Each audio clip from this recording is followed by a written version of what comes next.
आओ पढ़ें हिंदी में। आज मैं आपको कराऊंगी वाक्य विचार में वाक्य के भेद। अब देखिए, वाक्य के भेद दो आधार पर बांटे जा सकते हैं। रचना के आधार पर, पहला है रचना के आधार पर। वाक्य के भेद रचना के आधार पर हैं सरल वाक्य, संयुक्त वाक्य और मिश्र वाक्य, मिश्र या मिश्रित वाक्य भी जिन्हें कहते हैं। और दूसरे हैं अर्थ के आधार पर। अर्थ के आधार पर वाक्य के 8 भेद हैं। तो देखिए, आज हम रचना के आधार पर वाक्य के भेद करेंगे। रचना के आधार पर वाक्य के 3 भेद हैं, सरल वाक्य, संयुक्त वाक्य और मिश्र वाक्य। तो चलिए आपको मैं समझाती हूँ उदाहरण के द्वारा। सबसे पहले लेंगे हम सरल वाक्य। ये है रचना के आधार पर सरल वाक्य। अब सरल वाक्य किसे कहते हैं? जो वाक्य, जिस वाक्य में एक उद्देश्य और एक विधेय होता है, वह सरल वाक्य कहलाते हैं। अब देखिए, अर्जुन ने फूल खरीदे। अर्जुन ने फूल खरीदे।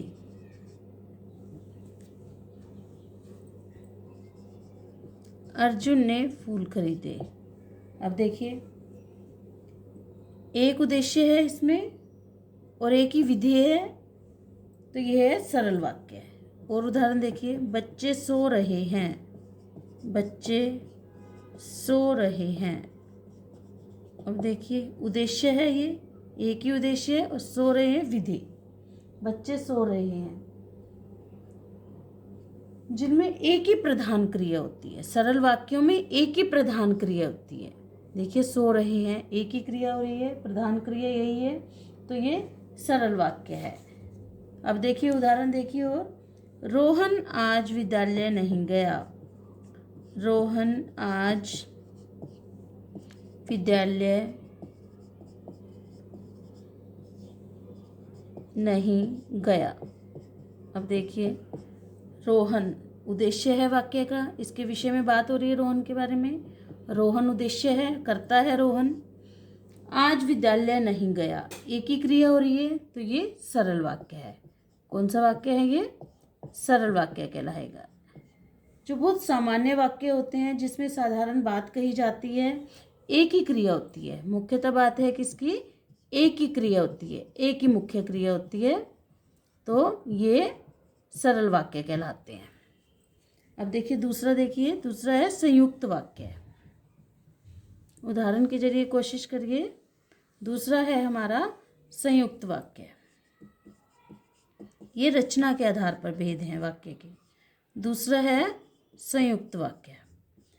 संयुक्त वाक्य में क्या है? जिसमें एक से अधिक उपवाक्य जो हैं, समान महत्व के उपवाक्य हैं, और ये योजक शब्द हैं, देखिए, और, अथवा, या, किंतु, परंतु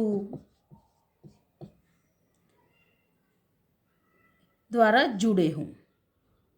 ये योजक शब्द हैं, और, अथवा, या, किंतु, परंतु, लेकिन। इन शब्दों के द्वारा जब दो उपवाक्य, दो समान महत्व के उपवाक्य जुड़े होते हैं, तो उन्हें संयुक्त वाक्य कहते हैं। उदाहरण देखिए, शीतल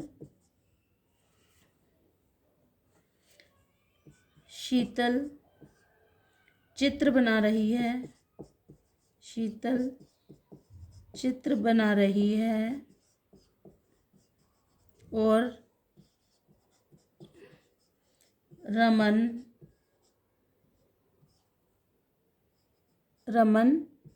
पतंग उड़ा रहा है। रमन पतंग उड़ा रहा है।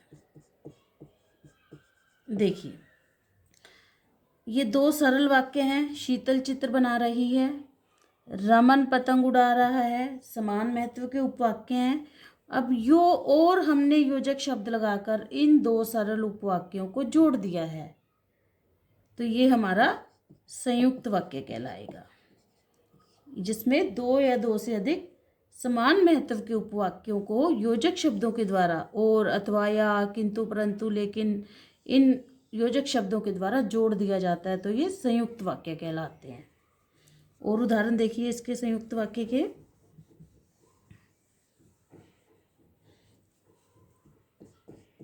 तुम चलोगे या मैं अकेला जाऊं, या मैं अकेला जाऊं। अब देखिए, तुम चलोगे एक उपवाक्य है, ये सरल उपवाक्य। एक मैं अकेला जाऊं, ये सरल उपवाक्य है। या योजक शब्द लगाकर हमने इसको एक वाक्य में बदल दिया, ये होगा संयुक्त वाक्य। सरल वाक्य में क्या होता है, एक ही क्रिया होती है। जैसे अगर हम केवल ये वाक्य लेते तुम चलोगे, तो इसमें चलोगे क्रिया है, एक ही क्रिया, मुख्य क्रिया, सरल वाक्य। मैं अकेला जाऊं, इसमें जाऊं है क्रिया, एक ही क्रिया है, सरल वाक्य है, ये भी उपवाक्य हो गए दो छोटे छोटे ये। तो देखिए, या योजक शब्द हमने लगाकर इन दो उपवाक्यों को हमने जोड़ दिया, या कह लीजिए दो सरल वाक्यों को हमने योजक शब्द लगाकर जोड़ दिया, तो ये हमारा संयुक्त वाक्य कहलाएगा। और उदाहरण देखिए, मनोज ने जूते पहने, मनोज ने जूते पहने और दुकान पर चला गया, और दुकान पर चला गया। अब देखिए, मनोज ने जूते पहने, ये एक सरल वाक्य है। दुकान पर चला गया, ये एक सरल उपवाक्य है। तो हमने इन दो सरल उपवाक्यों को और योजक शब्द के द्वारा एक वाक्य में बदल दिया है, एक संयुक्त वाक्य बन गया है। योजक शब्दों के द्वारा दो सरल उपवाक्यों को हम एक संयुक्त वाक्य में बदल सकते हैं। संयुक्त वाक्य ये बन गया। एक उदाहरण और देखिए, मैं कपड़े लूँगा या घड़ी लूँगा, मैं कपड़े लूँगा या घड़ी लूँगा। अब देखिए, मैं कपड़े लूँगा, ये एक सरल उपवाक्य है, घड़ी लूँगा, ये एक सरल उपवाक्य है। या योजक शब्द के द्वारा हमने दो सरल उपवाक्यों को, दो समान महत्व के सरल उपवाक्यों को योजक शब्द के द्वारा हमने जोड़ दिया, ये संयुक्त उपवाक्य बन गया है, ये संयुक्त वाक्य कहलाएगा। चलिए, अब हम करते हैं रचना के आधार पर वाक्य का तीसरा भेद, मिश्र वाक्य। रचना के आधार पर वाक्य का तीसरा भेद मिश्र वाक्य। अब देखिए, मिश्र वाक्य में क्या है कि एक प्रधान उपवाक्य होता है और शेष उस पर आश्रित होता है, उस पर निर्भर करते हैं। देखिए, उदाहरण के जरिए समझाती हूँ आपको। सब जानते हैं कि यह हार पूजा का है, कि यह हार पूजा का है। अब देखिए,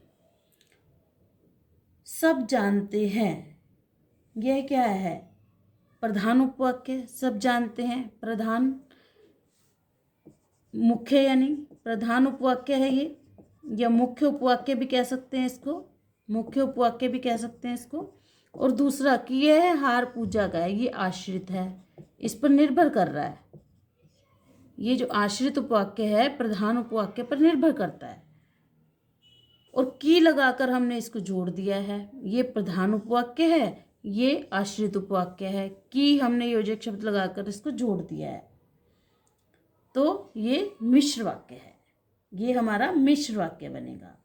अब देखिए, जैसे ही वह बस स्टैंड पहुंचा, जैसे ही, उदाहरण देखिए, जैसे ही वह बस स्टैंड पहुंचा, बस स्टैंड पहुंचा, वैसे ही बस चली गई। वैसे ही बस चली गई। अब देखिए, जैसे ही वह बस स्टैंड पहुंचा, वैसे ही, जैसे ही, वैसे ही, ये देखिए शब्द लगाए हुए हैं इनको जोड़ने के लिए। जैसे ही वह बस स्टैंड पहुंचा, वैसे ही बस चली गई। अब ये क्या है? ये मुख्य उपवाक्य है, वह बस स्टैंड पहुंचा, और बस चली गई ये आश्रित उपवाक्य है। इस पर ये आश्रित उपवाक्य है। तो हमने ये जैसे ही और वैसे ही, ये जो शब्द हैं, इनके द्वारा इन दो उपवाक्यों को हमने जोड़ दिया है। इसमें एक मुख्य उपवाक्य था और एक आश्रित उपवाक्य था। अब देखिए, और उदाहरण से आपको स्पष्ट करने की कोशिश करती हूँ।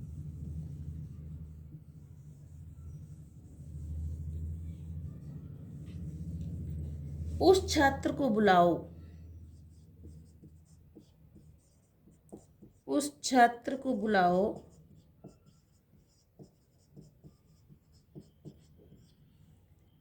जो शोर मचा रहा है, जो शोर मचा रहा है। अब देखिए, उस छात्र को बुलाओ, ये है हमारा प्रधान उपवाक्य है या मुख्य उपवाक्य है। ये है हमारा प्रधान उपवाक्य है।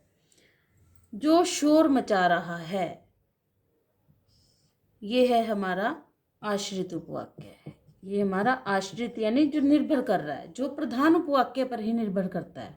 उस छात्र को बुलाओ, किसको? जो शोर मचा रहा है, ये आश्रित है उस पर, ये हमारा आश्रित है, शोर मचा रहा है।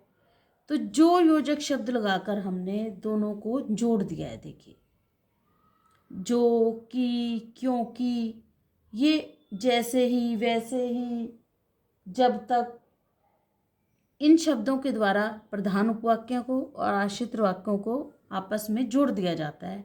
तो ये मिश्र वाक्य कहलाते हैं। देखिए एक उदाहरण, आलोक ने कहा, आलोक ने कहा कि मैं घर जा रहा हूँ, मैं घर जा रहा हूँ। अब देखिए, आलोक ने कहा, ये है प्रधान उपवाक्य है, यानी मुख्य भी कह सकते हैं इसको, मुख्य उपवाक्य है।